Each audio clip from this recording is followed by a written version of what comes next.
Então ele manda que as talhas sejam cheias de água. E o tanto de vinho que ele vai oferecer depende de quanta água se coloca lá. A água na tipologia bíblica, ela sempre está relacionada com dois elementos: com a ação do Espírito e com a ação da palavra. E aquela pessoa que me instruía no sonho dizia que se nós aprendêssemos a nos submeter à ação do Espírito Santo e da palavra, nós iríamos experimentar muito mais do que Deus pode fazer por um relacionamento. Sabe, querido, muitas vezes, já deve ter acontecido com você, acontece comigo. Eu estou lá de forma teimosa, defendendo uma posição, uma opinião, não estou aberto ao diálogo, a mudar, né, a minha posição. Mas de repente eu me enfio lá no quarto orar.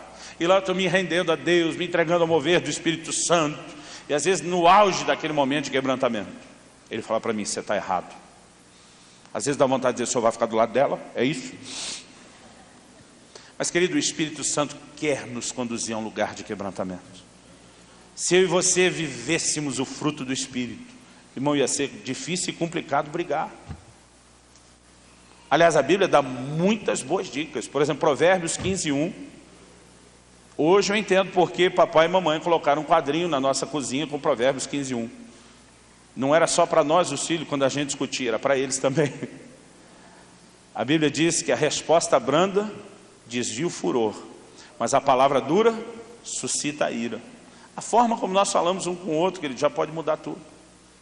Eu tenho um pastor muito amigo, querido, pastor Ricardo Vasconcelos. Ele ensina muito nessa área de família, tem um ministério chamado Família de Sucesso. É uma das pessoas que eu mais levo a falar de família na minha igreja. E um dia ele estava ministrando lá para a gente. Ele falou: olha, irmãos, eu aprendi uma coisa que eu aconselho muitos casais.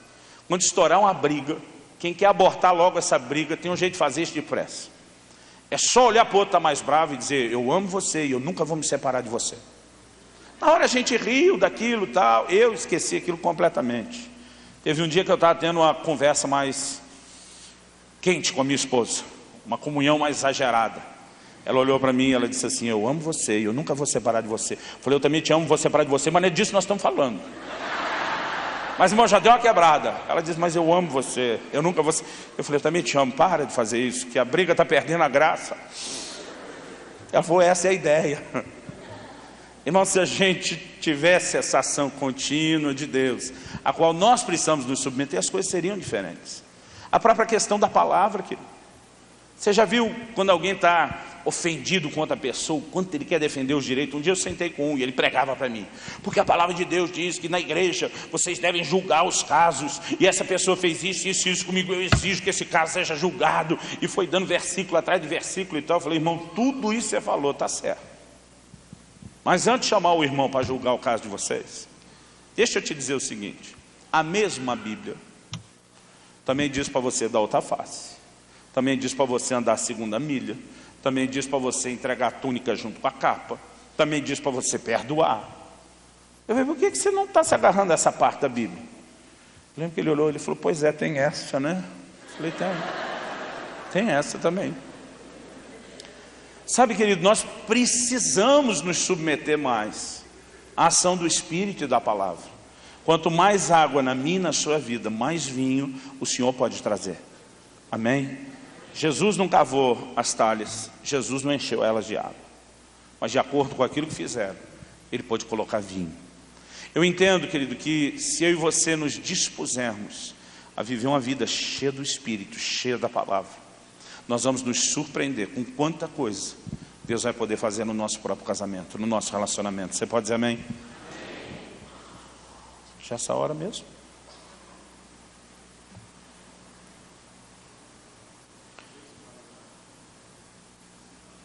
No Mato Grosso do Sul é 2h40.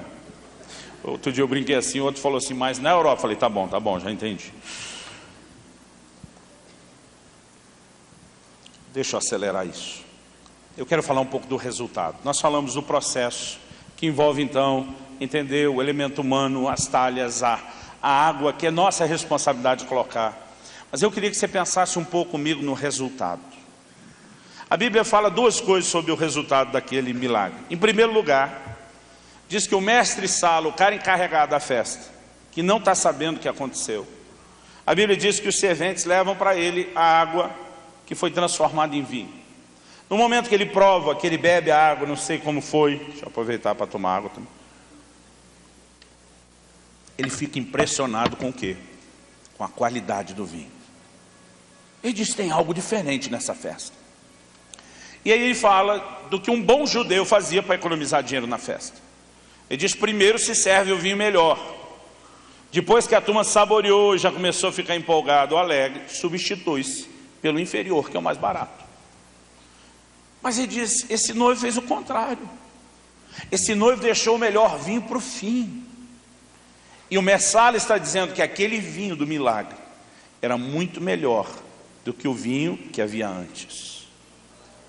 Isso me faz entender, querido, que quando Deus faz um milagre no casamento, Ele não quer só dar uma melhorada, tipo um pneu que foi recalchutado. Deus pode nos levar a um lugar de realização que nós nunca tivemos antes da intervenção dEle. E essa palavra, querido, me encheu de fé quando eu acordei, porque você lembra que eu tinha um casal brigado comigo, que era só um milagre.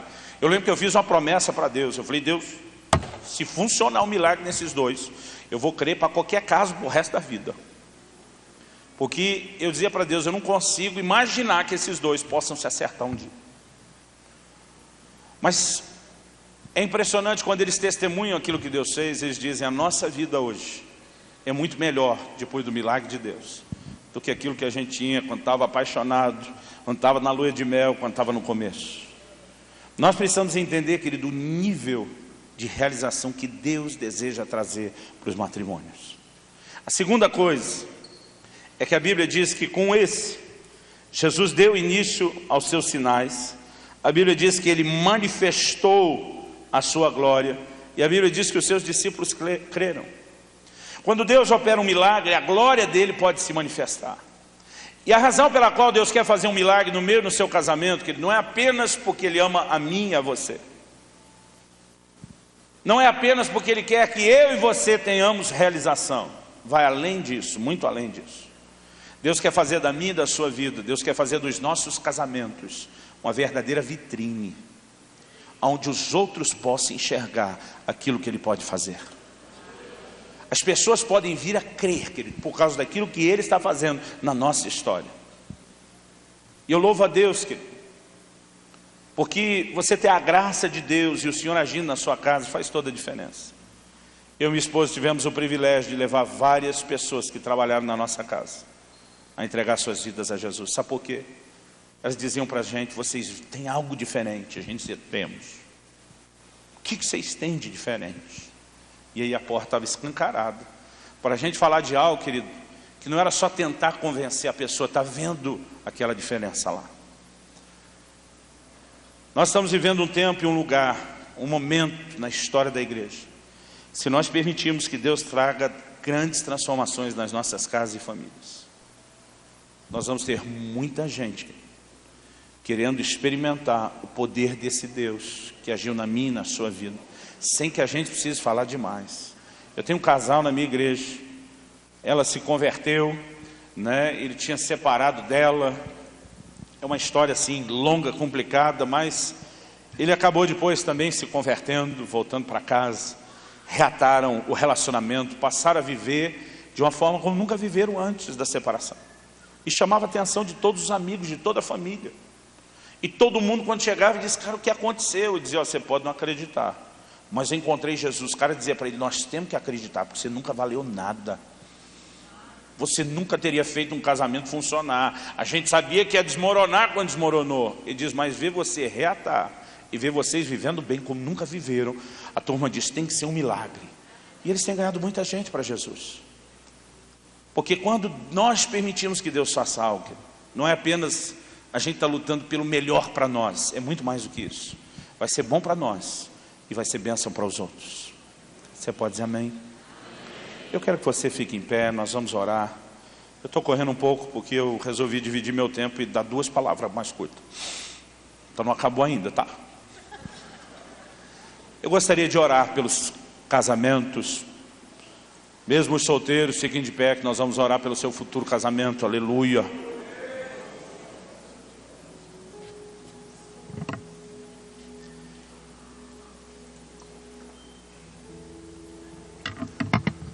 Muita gente gostaria que o milagre no casamento acontecesse de uma forma mais simples, mais fácil.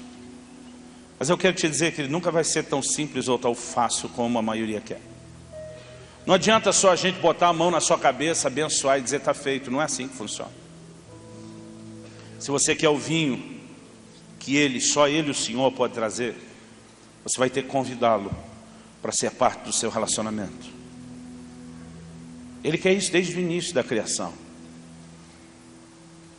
Você vai ter que trazer o Senhor para dentro do seu casamento, para dentro da sua família.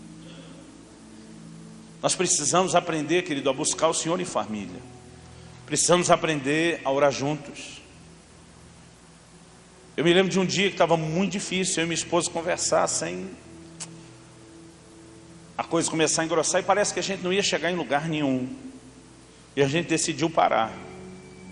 E a gente decidiu orar um pouco. Irmão, pensa num trem complicado. É você brigar ou discutir depois da oração. Eu lembro quando criança, meu irmão mais velho uma vez teve uma visão de um anjo de Deus em casa. Foi algo muito impactante para a gente. E eu sempre conto que nós, os filhos, passamos 3 meses sem brigar.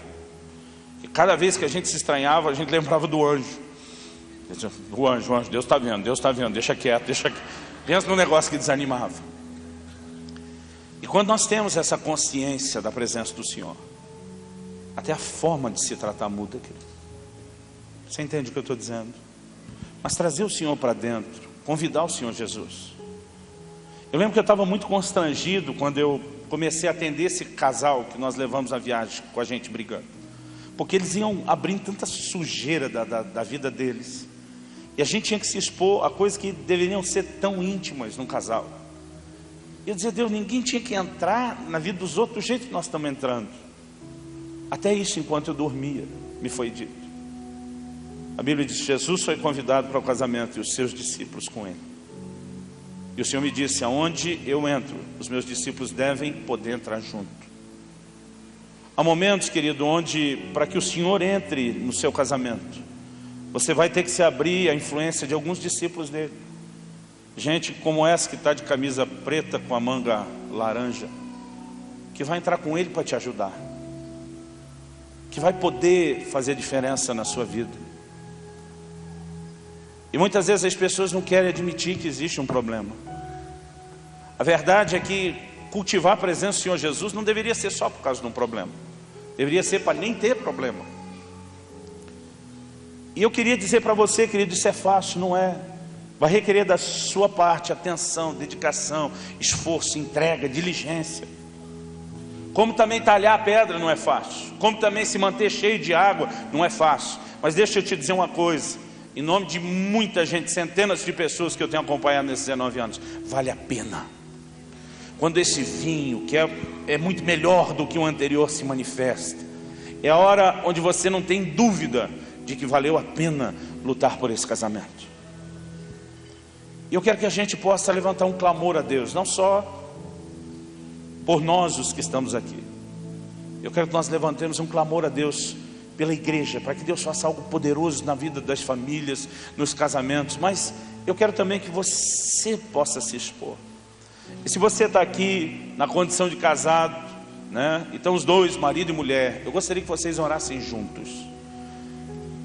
E que nessa hora a gente possa realmente reforçar e dizer, Senhor Jesus, não importa quantas vezes nós já te convidamos, nós queremos sustentar isso. Nós queremos que o Senhor seja parte. Nós queremos que o Senhor seja parte dessa nossa história. Nós queremos cultivar a tua presença, queremos aprender a fazer isso de uma forma cada vez mais intensa, cada vez melhor. Eu creio que nós podemos ver o poder de Deus tocando as famílias. Quando Malaquias profetiza sobre a vinda do Messias, ele diz, ele virá como o sol da justiça, trazendo a cura em suas asas. Cura para quê? Logo na sequência, Malaquias diz, ele converterá o coração dos pais aos filhos e dos filhos aos pais. Quando a Bíblia diz que ele viria trazendo a cura em suas asas, não estava só falando do ministério de cura física de Jesus. Estava falando do que ele faria pelas famílias. Deus tem cura para as famílias. Você pode dizer amém? Vamos orar. Coloque sua vida diante de Deus. seu casamento ou futuro casamento diante de Deus. Mas ore também pela igreja de Jesus, para que a gente possa viver um milagre da parte de Deus atrás do outro, para que a gente possa ver muitas famílias sendo restauradas. Senhor, nós nos colocamos diante de Ti em temor e tremor. Reconhecemos o quanto precisamos da Tua ajuda. Reconhecemos o quanto precisamos da Tua graça, Senhor Jesus. E nessa hora nós clamamos a Sua atenção sobre cada família, sobre cada matrimônio aqui representado. Reconhecemos, Senhor, que todo casamento sem a Tua presença está fadado a não ter mais vinho. Mas reconhecemos o que o Senhor pode fazer e nós queremos interagir contigo. Nós clamamos a Tua graça nesta hora. Espírito Santo, oramos pela Tua ação e operação neste lugar. Oramos pela liberação do Teu poder. Oramos que a Tua palavra produza fé nos corações, que haja uma resposta àquilo que o Senhor está dizendo e que milagres se instalem nesses casamentos, em nome de Jesus.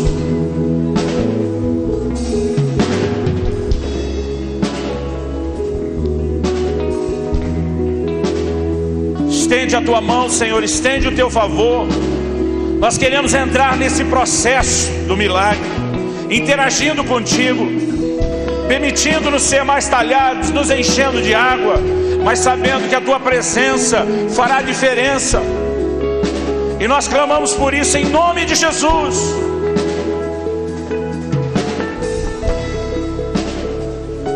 Em nome de Jesus. Sopra sobre nós aquele coração que se encontra abatido, desanimado, ó Deus, a ponto de querer desistir do casamento. Que o Senhor acenda a fagulha de fé hoje. Que o Senhor acenda e inspire esse coração a entender o Teu plano, o Teu propósito, o que é a Tua vontade, o que o Senhor quer fazer. Que milagres sejam gerados neste lugar e nesse ambiente, em nome de Jesus, Pai. E para a glória do Teu nome.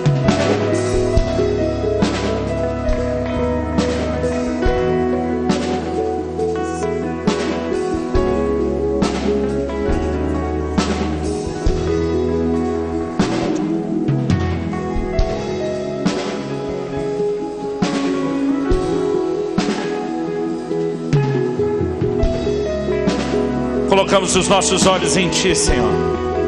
Decidimos crer no Senhor e na Tua palavra. Decidimos nos abrir ao que o Senhor tem e ao que o Senhor quer fazer em nós.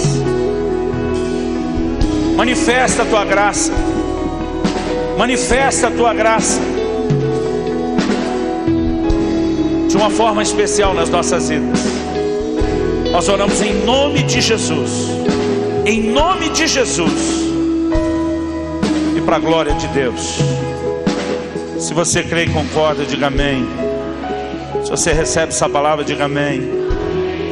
Olhe para cá um instante, querido. Eu creio que é muito importante a vida de oração, não só do casal junto, mas do cônjuge mesmo. A vida de oração que cada um tem.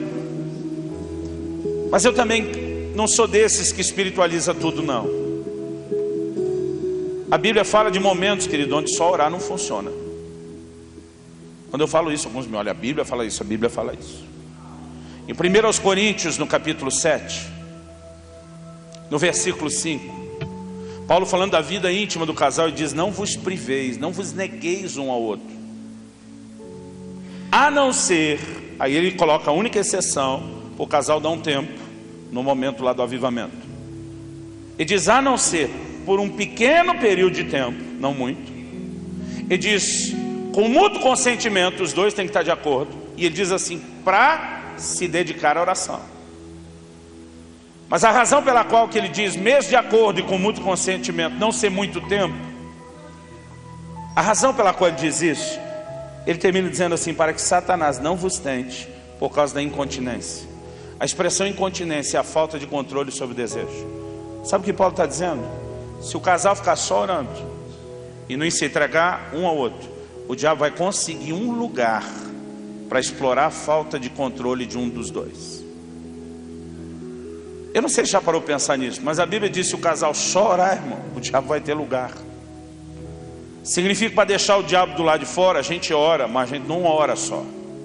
A gente se entrega, a gente se doa, a gente faz o nosso melhor. Você pode dizer amém? Tem gente talvez está orando muito para Deus mudar as coisas. Eu tenho visto muita gente que assistiu o casamento ruir debaixo de oração, porque só orou e não fez mais nada. Meu conselho: ore muito, mas não ore apenas. Se doe, se entregue. E fazendo a sua parte, você vai ver Deus fazendo a dele.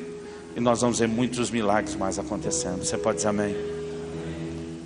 Vira para o irmão ao seu lado, abençoa a vida dele. Fala: eu abençoo sua família, eu abençoo sua casa, em nome de Jesus.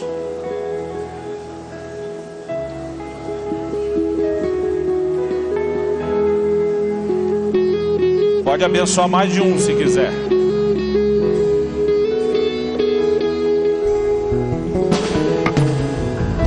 Aleluia.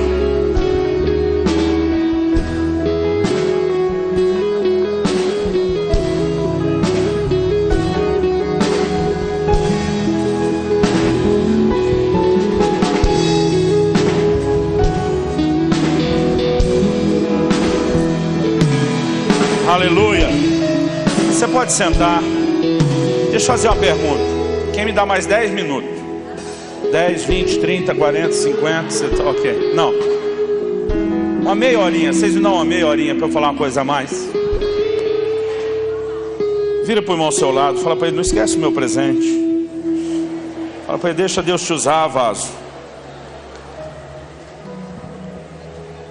Eu quero que você rapidamente abra a sua Bíblia. E eu quero compartilhar de forma bem resumida uma palavra que eu, para não dizer roubei, que é feio, que eu peguei emprestado da minha esposa. Normalmente quando nós ministramos casais, ela que gosta de compartilhar essa palavra. Mas quando ela não pode estar junto, eu sempre tento falar um pouquinho a respeito disso. O assunto que eu vou compartilhar agora de forma resumida, ele acabou se tornando, na verdade, quase 4 capítulos desse nosso livro da família depois. E ele foi inserido no assunto dos deveres dos cônjuges. Mas não é a respeito disso que eu quero falar. Eu queria que você abrisse sua Bíblia em Provérbios 30. Provérbios capítulo 30, versículos 15 e 16.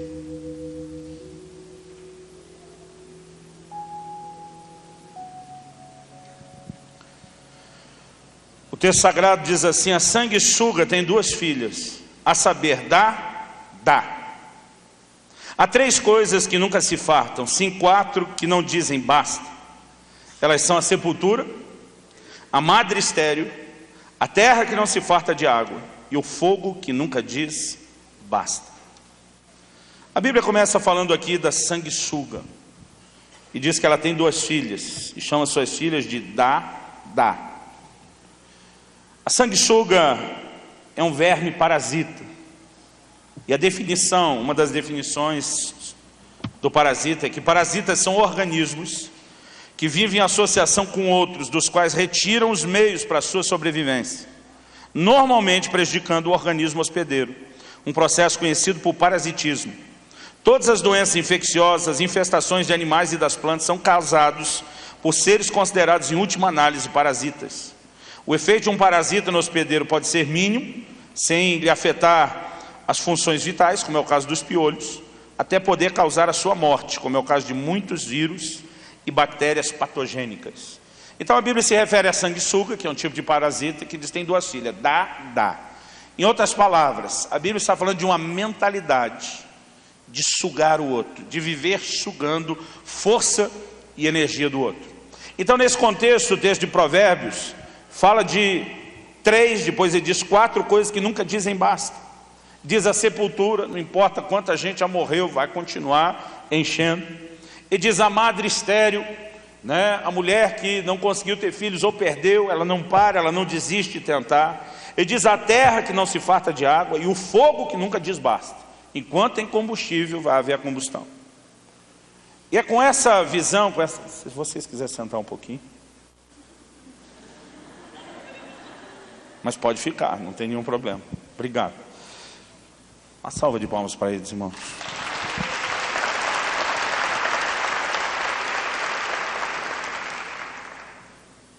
Eu comecei a entender e a compreender uma verdade relacionada com a própria questão dos relacionamentos.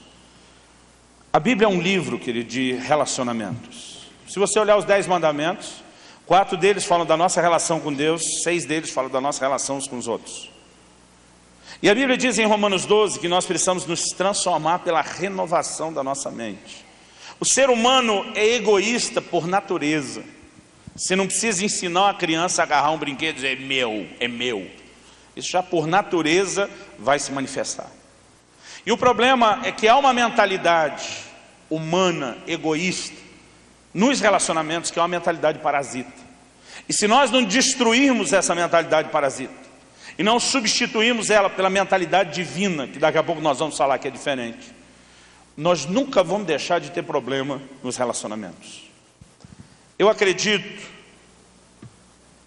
que a gente precisa compreender, assim, talvez um dos segredos mais importantes de qualquer nível de relacionamento, mas eu quero aplicá-lo dentro da família, em especial ao casamento, que tem a ver com a forma como nós devemos interagir um com o outro e a expectativa que nós devemos ter.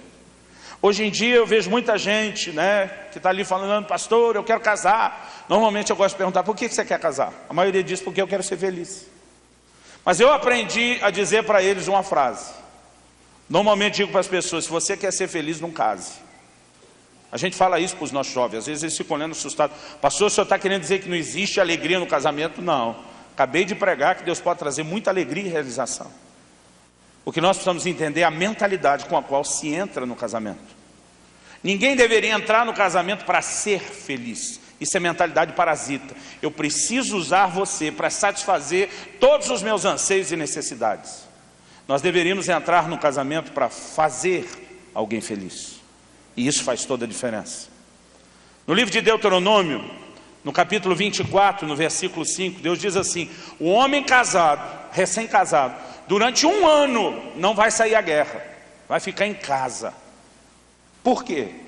Deus diz assim: para promover a felicidade à mulher que tomou por esposa. Deus não diz que ele ia ficar em casa para ele ser feliz. Deus diz: vai ficar em casa 1 ano sem sair à guerra, para promover a felicidade à mulher que tomou como esposa. Então a visão de Deus é que em casa deve fazer o outro feliz. Você pode dizer amém? Amém.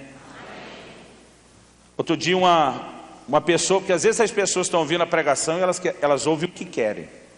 Minha esposa uma vez estava pregando sobre a mulher virtuosa de Provérbios 31, e falando sobre como ela se doa, como ela trabalha, falando de tudo que ela faz. No final, uma irmã da nossa igreja, muito divertida, chegou para a Kelly e falou: pastora, enquanto você estava pregando, 2 palavras nesse texto saltaram diante dos meus olhos. E minha esposa, bem inocente, diz: o que foi? Ela diz essa palavra aqui: servas, no plural. Todo mundo quer ter um monte de mulher trabalhando para ela, E ela diz essa outra palavra aqui: vestidos. Tem gente, querido, que a hora que você está pregando, ele quer ouvir só o que ele quer. E muitas vezes eu tenho visto pessoas agirem assim. Então, um dia eu mencionei essa questão de que o marido tinha que promover a felicidade da mulher. Então a mulher no fim falou: o senhor quer dizer então que o casamento é assim, o homem vive para fazer a mulher feliz? É isso? Mas na verdade ela queria dizer que era só isso, tipo, ele me faz feliz e só.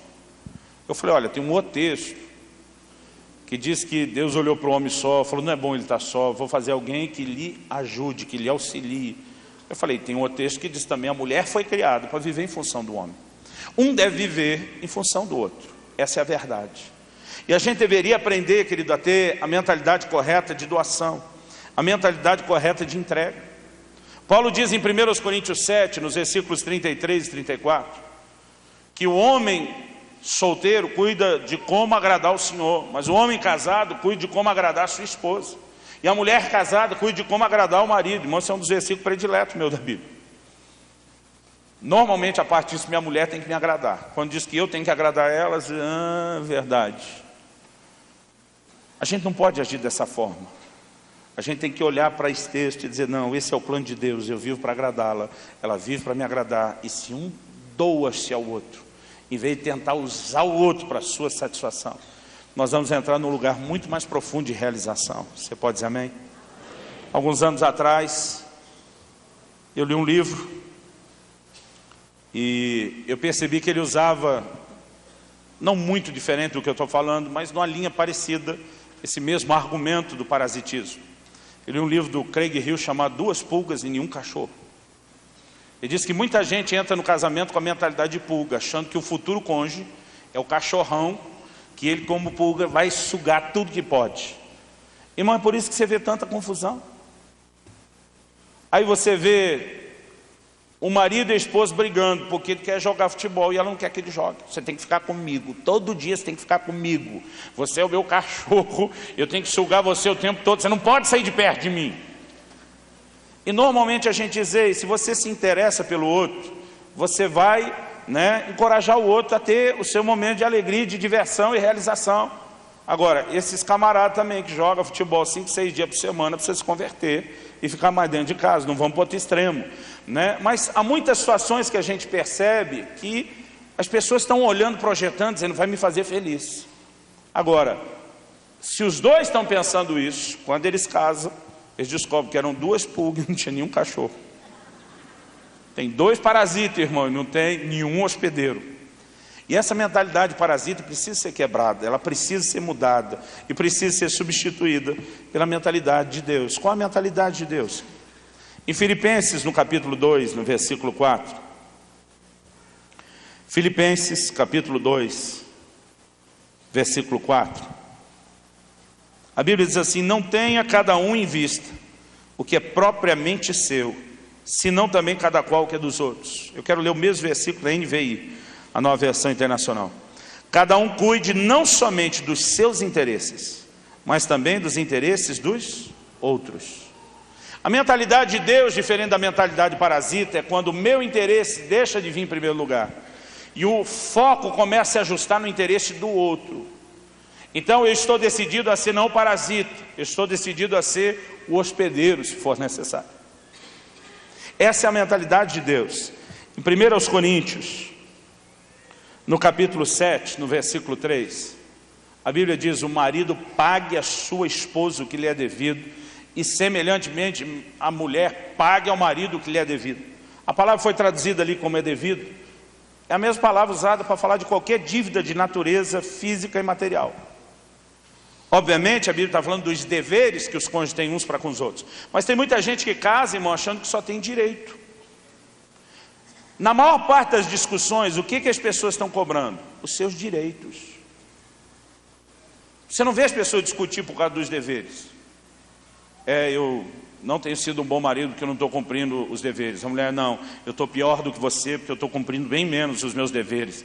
E eles começam a brigar por causa dos deveres. Irmão, normalmente é o dever do outro que é o meu direito que vai ser cobrado. E essa mentalidade, ela tem levado a muito caos dentro dos relacionamentos como um todo, em especial dentro do casamento.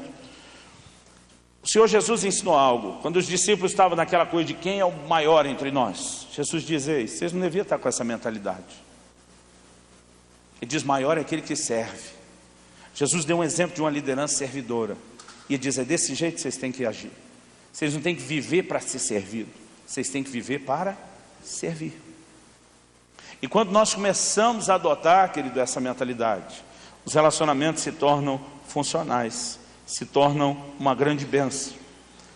Em Mateus, no capítulo 7, no versículo 12, Jesus disse assim, tudo quanto quereis que os homens vos façam, fazei vós a eles. Jesus foi muito claro, categórico, tudo o que você quer que alguém faça para você, faça você para o outro. Porque se a base de como eu quero ser tratado é a forma como eu trato, eu quero alegria, eu preciso promover alegria, eu quero respeito, eu preciso manifestar respeito, e assim por diante.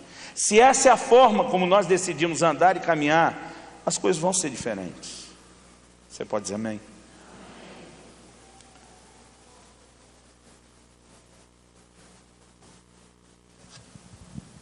Em Romanos, no capítulo 15, no versículo 1 e 2, Paulo diz: nós, os que somos fortes, nós devemos suportar a debilidade dos fracos. Eu gosto da ideia de ser suporte no relacionamento. Há momento, querido, onde o outro talvez precise da minha ajuda e eu tenho que estar lá por ele. Há momento quando eu posso precisar, e obviamente se nós cultivamos esse nível de relacionamento, o cônjuge também estará lá por mim. Mas o problema é quando nós começamos de fato a fazer uma disputa em torno dos nossos interesses. E essa é a nossa inclinação. O que foi minha briga do vinagre recém-casado? Tem que ser do meu jeito, tem que ser onde eu quero.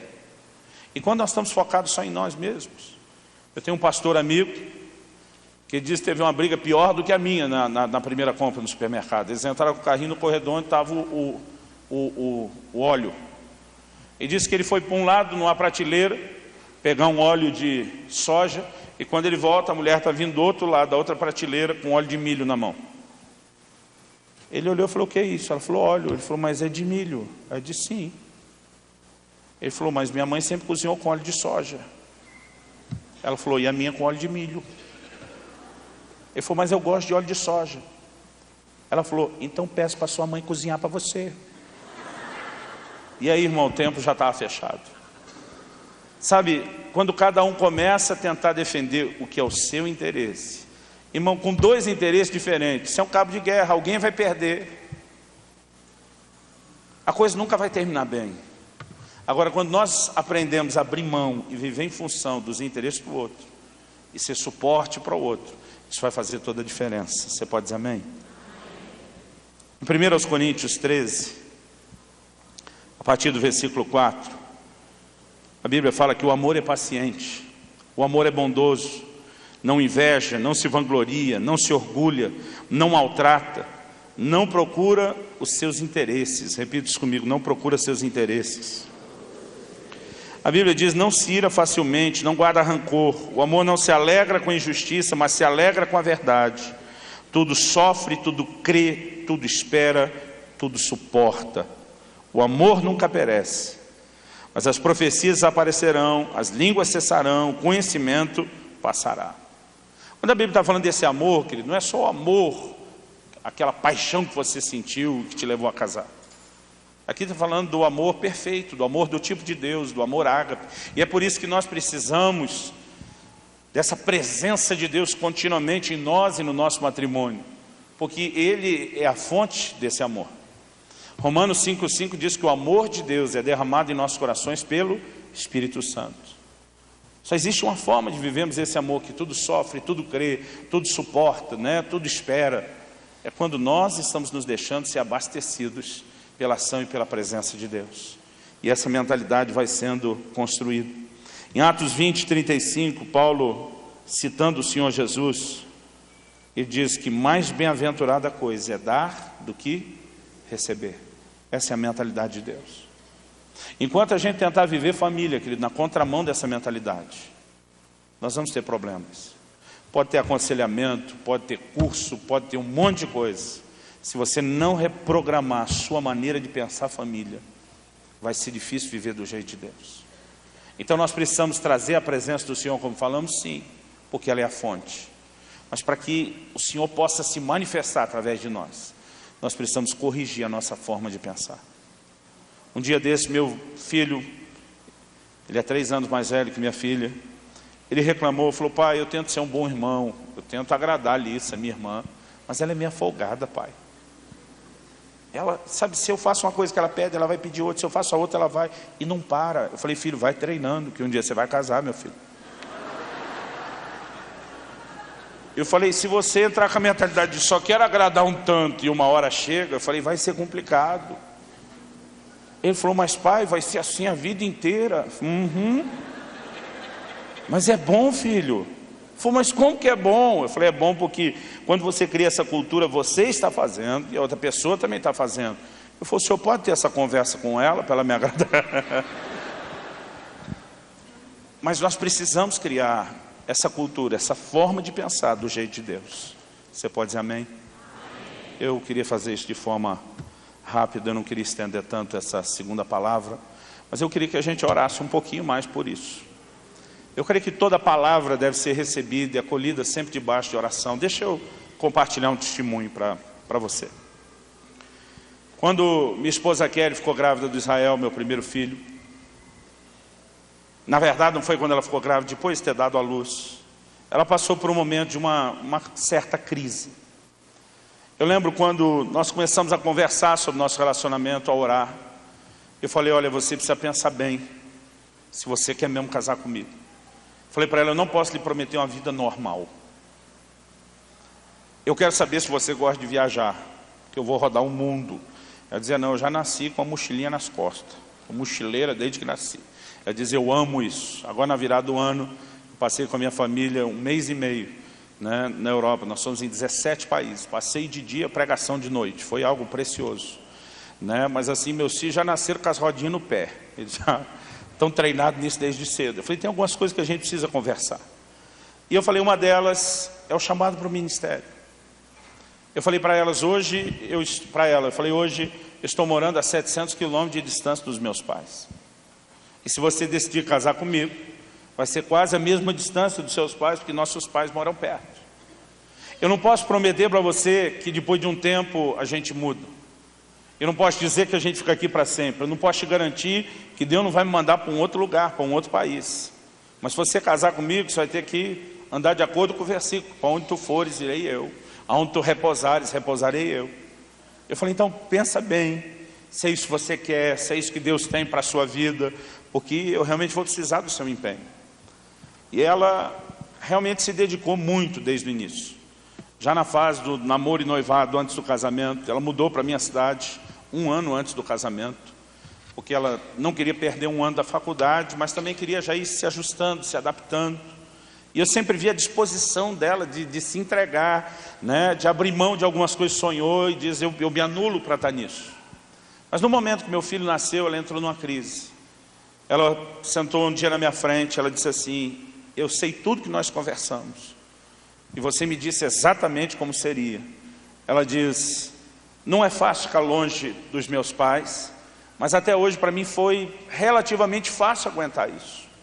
Mas ela diz, cada vez que eu olho para esse menino, o Israel que nasceu, imagino que ele vai crescer longe dos 2 avós, né? Tanto os 2 paternos como os 2 maternos. Ela diz, isso me parte o coração. Ela diz, eu estou em crise, eu não estou conseguindo lidar com isso. E nós começamos a conversar, e nós começamos a orar, e um dia eu sentei com ela e falei, amor, se você quiser voltar para perto dos seus pais, eu estou disposto a fazer isso. Eu lembro que ela falou, você está louco? Eu não quero destruir seu ministério. Eu falei, você não vai destruir meu ministério. Falei, há uma coisa que eu tenho convicção hoje. Eu vim plantar essa igreja nessa cidade, nós mobilizamos uma equipe, eu não vou ficar aqui para sempre. Se a gente tiver que passar um tempo perto dos seus pais, até que o seu coração esteja bem, eu estou disposto a isso. E se eu atrasar alguma coisa, eu contorno isso. Falei, aonde eu estiver, eu vou servir as pessoas. Onde eu estiver, eu vou servir a Deus. Talvez em algum momento a gente vai ter que se reprogramar para ajustar algo específico. Eu falei, mas eu estou disposto. E ela falou, não, me deixa orar. E ela gastou alguns dias orando, e depois ela voltou, e um dia ela falou, Deus falou comigo hoje. Ele me disse que vai me dar graça, que Ele vai me suprir, que Ele vai me sustentar, né? Ela falou, estou ao seu lado, como eu prometi. Irmão, quando a coisa vira uma briga de quem vai servir o outro, de quem vai fazer o que é melhor para o outro, dificilmente se vai ter problemas. Eu gosto de uma frase que eu li de um camarada, Grite, e diz, o casamento é um jogo muito especial, ou ganha os 2, ou ambos perdem, mas um não está lutando contra o outro. Se a gente tiver a mentalidade, né, de que a gente está, de vez em quando, em algumas conversas que eu já tive com a minha esposa, às vezes eu fazia um azinho para ela assim, dizia, amigo, amigo, não inimigo. Falei, eu só chamei sua atenção para que a gente viva melhor, estamos no mesmo time. Ela, é mesmo. Walter Chantry disse, como terminariam logo as sessões de aconselhamento matrimonial se maridos e esposas competissem seriamente em negar-se a si mesmos? Eu creio que esse é um grande desafio. Eu não quero nem falar demais. Vamos ficar em pé para parecer que está acabando, para dar aquele efeito psicológico.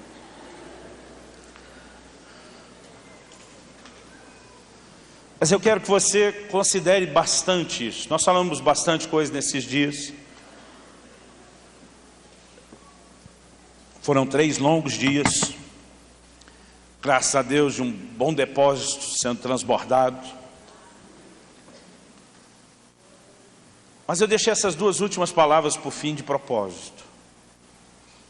Porque assim, se você não estiver conseguindo lembrar tudo que eu falei, ou tudo que os outros falaram, pelo menos que você saia decidido a 2 coisas. Depois você pode tomar tempo, ouvir as palavras de novo, né, estudar o material, recuperar a informação. Mas eu queria que pelo menos aqui para a hora de sair, você lembrasse do quanto você precisa cultivar a presença de Deus no seu lar. E do como você precisa exterminar essa mentalidade parasita. E permitir que a mentalidade divina se instale. Eu quero que a gente possa ter alguns segundos, não precisa ser muito, no máximo alguns minutos de oração, onde a gente possa dizer: Senhor, eu quero ter o teu coração. O teu coração de amor, o teu coração de doação, o teu coração de entrega. Talvez seja a hora de você considerar seriamente, falando agora especificamente aos casados, marido e mulher, mas isso serve aos outros níveis de relacionamento familiar. Talvez seja a hora de você considerar seriamente a possibilidade de pedir perdão ao seu cônjuge, de dizer: muitas vezes eu tenho sugado demais você, eu quero servir você, eu quero abençoar você. Eu não quero apenas que você se veja na obrigação, né, de fazer a coisa funcionar e eu o tempo todo cobrando de você os meus direitos, porque você tem que me fazer feliz. Eu decido mudar de atitude. Eu quero te colocar em primeiro lugar. Eu quero te passar à frente. Eu quero viver para servir você. Eu quero viver para honrar você. Eu quero viver para me doar a você. Porque é só Deus, querido, que pode nos levar a esse lugar. A natureza humana egoísta não consegue viver nesse lugar. Mas o Espírito Santo dentro de mim e dentro de você, é Ele que tem o poder de produzir transformação. É Ele que disse: eu vou arrancar de vocês o coração de pedra e vou colocar um coração de carne. Vamos orar por isso. Senhor, nós nos colocamos diante de Ti essa hora e oramos seriamente, clamando ao Senhor que essa mentalidade parasita seja destruída, seja exterminada, seja arrancada das nossas vidas. Abre os nossos olhos para entender o Teu padrão dos relacionamentos. Ajuda-nos a entender esse lugar, Pai, onde vivemos não para sugar, mas para oferecer, para doar, para servir, para se dedicar. Onde temos o Teu coração, que é um coração doador. Tua palavra diz: Deus amou o mundo de tal maneira que deu. Nós queremos entrar nesse lugar profundo de amor, que é a manifestação do Teu amor, que é de um coração doador, de um coração de entrega, um coração de serviço. Tua palavra diz: tende em vós o mesmo sentimento que houve também em Cristo Jesus, o qual, subsistindo na forma de Deus, não teve o ser igual a Deus, uma coisa a qual se deveria aferrar ou prender, mas esvaziou-se a si mesmo, humilhou-se a si mesmo, assumiu a forma de servo. Jesus, nós queremos ter esse mesmo sentimento. Nós queremos nos despojar de tudo e assumir a forma de servos. Nós não podemos fazer isso sozinhos, mas sabemos que o Senhor pode nos levar a viver essa realidade. Eu oro por cada um dos meus irmãos e irmãs nesse lugar. Eu oro por aqueles, ó Deus, que de alguma forma terão acesso e contato com essa palavra depois. Faz algo sobrenatural nos seus corações. Que haja quebrantamento, que haja entrega ao Senhor, que haja renúncia de si mesmo, para que possamos viver nesse lugar da mentalidade divina. Eu oro em nome do Senhor Jesus. Derrama graça sobre nós. Derrama o Teu amor pelo Espírito Santo em nossos corações, para que possamos viver isso. Eu oro em nome de Jesus, em nome de Jesus, e para a glória de Deus. Amém. Se você crê e concorda, diga amém. Se você recebe essa palavra, diga amém. Eu recebo. Querido, pela última vez, eu queria falar do livro O Propósito da Família, a importância da visão familiar na relação com Deus. A primeira parte desse livro a gente fala sobre família na linha do que eu ministrei hoje cedo. Fé e família, mandamentos familiares, pecados familiares são a quebra dos mandamentos, né? Nós vamos trilhando um caminho de nos levar a entender o quão sério é o assunto de família. Depois de estabelecer esse fundamento, a gente começa a ensinar sobre o matrimônio, o que é o casamento, como aliança, né? Como nós precisamos olhar para essa aliança. E na terceira parte nós entramos de uma forma muito prática na vida conjugal. Nós vamos explorar desde questões dos deveres dos cônjuges, né? Vida íntima, vida espiritual, né? Vida financeira. E eu vou falar, querido, do que eu tenho ouvido de muitos líderes que eu respeito. É um verdadeiro manual bíblico para a gente discipular as famílias. E eu quero te encorajar. Se você não tem condições, eu falei algo para os que estavam aqui de manhã e eu vou sustentar, né? Se você diz, pastor, eu quero muito livro, eu realmente não tenho condições, eu vou pagar o livro para você levar. Outro dia alguém me perguntou, pastor, como é que você sabe se a pessoa tem condição? Eu falei, eu não sei, Deus sabe. Para tocar o terror, eu falei, Deus sabe, né? Mas de repente você diz, pastor, eu não tenho os 10, eu tenho 5, eu tenho 7, eu tenho 3. Tenta deixar alguma coisa então para ajudar a gente, né? Mas se você é alguém a quem Deus tem feito prosperar, e você tem condição de comprar mais, seja para distribuir, ou seja para deixar ali dizendo, esse aqui é para dar, é para quem não tem, você também pode nos ajudar. Porque apesar do preço ser só simbólico, R$10, eu gostaria que cada família pudesse ter acesso a essa ferramenta. Amém? Foi um prazer servi-los da mesa do Senhor. Que Deus abençoe ricamente sua vida em nome de Jesus. Muito obrigado, pastor Armando.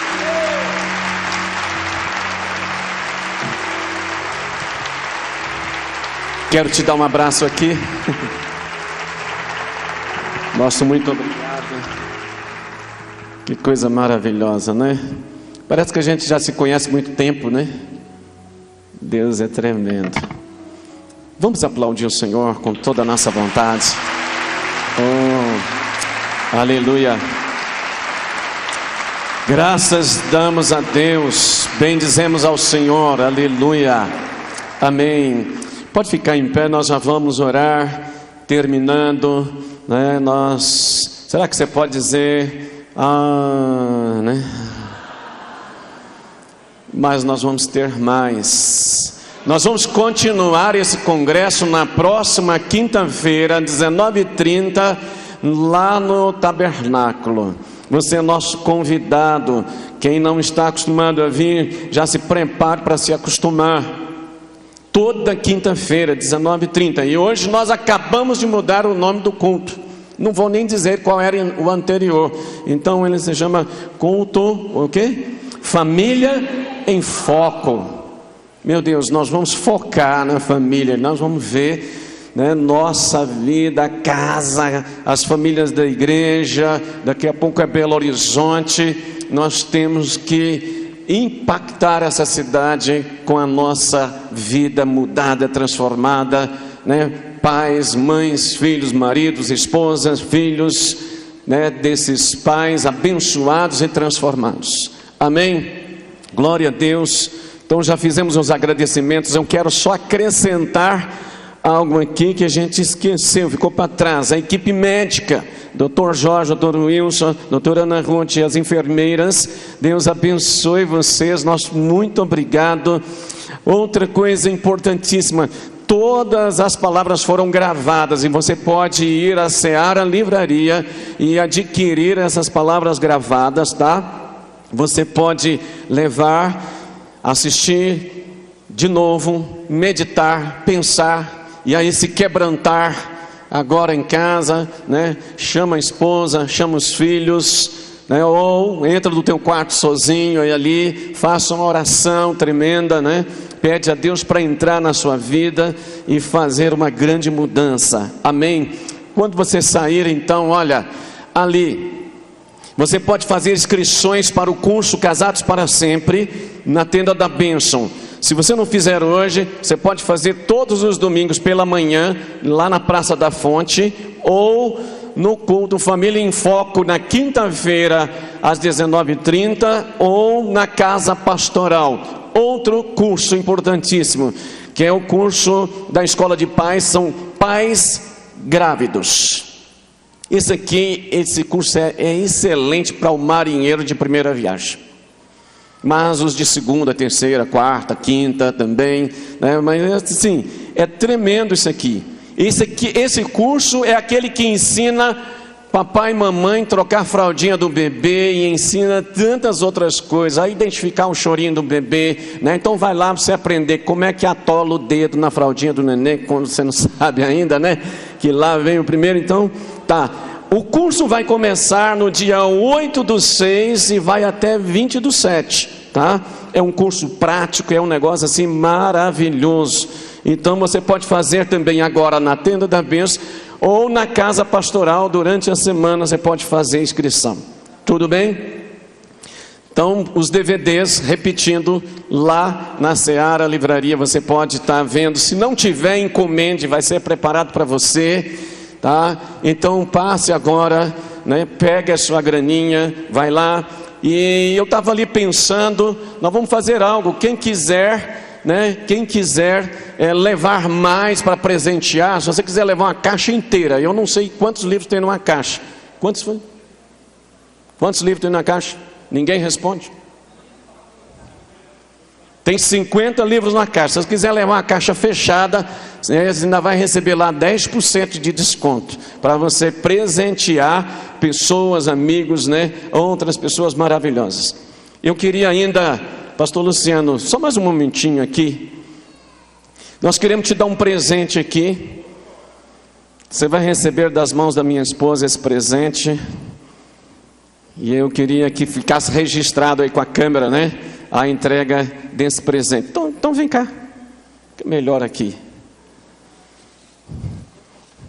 Como bom estudante, você vai ganhar livros de presente aqui, né? Eu creio. Tá? Então Deus abençoe. Mais uma vez, nosso muito obrigado. Amém. Glória a Deus. Tudo bem, irmãos? Vamos orar então. Senhor, agradecemos a Ti por esse congresso Família em Foco, agradecemos por esse tempo que estivemos juntos aqui, pela riqueza. Por isso, Senhor, nós entendemos aquela visão, onde os anjos vinham, Senhor, e as famílias sentadas em volta da mesa, já comendo, e anjos como garçons vinham, tiravam aqueles pratos e colocavam pratos mais bonitos, maravilhosos ali. Senhor, então, nós oramos, te agradecemos, porque o Senhor nos deu alimentos preciosos, lindos, saborosos, nutritivos, que realmente, Senhor, vão sustentar nossas vidas espirituais, emocionais, conjugais, familiares, uma vida como povo de Deus, que dá testemunho e impacta uma cidade. Nós oramos e dizemos a Ti, e tributamos a Ti honra, glória, louvor e adoração. Aleluia, amém. Marcos quer falar algo? Glória a Deus, toda honra, toda nossa louvor, toda nossa glória a Deus. Agora nós queremos orar pelo pastor Ronaldo e sua esposa. Queria convidar todos os coordenadores que estão aqui bem à frente para vir rapidamente, por favor. Vamos abençoar, né? Todos esses dias que nós passamos aqui ao lado do nosso amado pastor, da sua esposa, para que Deus continue trazendo graça sobre o ministério ao qual eles assumiram, que é o Ministério Família em Foco.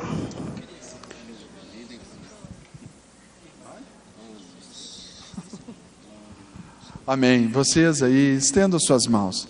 Esse congresso, ele foi sonhado, idealizado no coração de Deus, mas Deus usou o nosso pastor Ronaldo para materializar tudo isso que nós recebemos aqui. Amém? Querido Deus, nós apresentamos no Teu altar e no Teu coração a vida do pastor Ronaldo, da Marilene, ó Deus, a vida, Deus, do Rafael, a vida também, ó Deus, da Raquelzinha. Deus, que o favor sobre esta casa seja sempre abundante, visível, ó Deus, e que alcance a todos quantos, ó Deus, estão ao seu redor. Te louvamos, ó Deus, por esses corações gratos a Ti, corações que são agradecidos, porque nesse tempo todo, caminhando ao seu lado, nós nunca ouvimos, ó Deus, murmurarem, nós nunca os vimos, ó Deus, reclamarem. Ao contrário, sempre agradecidos, ó Deus, pelo favor do Senhor. E nesta tarde, ó Deus, quando encerramos, ó Deus, esse congresso, fartos, ó Deus, saciados, alimentados, sei que o Senhor tratou de especial modo com a vida deles também. Deus, queremos prestar a nossa honra aos nossos pastores, ó Deus, abençoando-os, ó Deus, ministrando, ó Deus, todo o favor sobre eles, sobre a sua casa, sobre os seus filhos, futuramente, ó Deus, o seu genro e nora, futuramente ainda, Deus, sobre os seus netos. Que esta família seja poderosa sobre essa terra, a descendência, ó Deus, frutífera, ó Deus, caminhando, ó Deus, pelas ruas do nosso Brasil e, ó Deus, e até fora do Brasil. Abençoamos o ministério, abençoamos, ó Deus, o chamado, o sustentamos, ó Deus, no Senhor, ó Deus, e decretamos sobre eles, ó Deus, o cumprimento cabal de todas as mais ricas bênçãos já preparadas no teu coração para a vida deles. Assim, ó Deus, como seus filhos, seus discípulos, nós os abençoamos no precioso nome do Deus Pai, do Deus Filho e do Deus Espírito Santo. Amém, amém e amém. Amém. A quem honra, honra. Aleluia.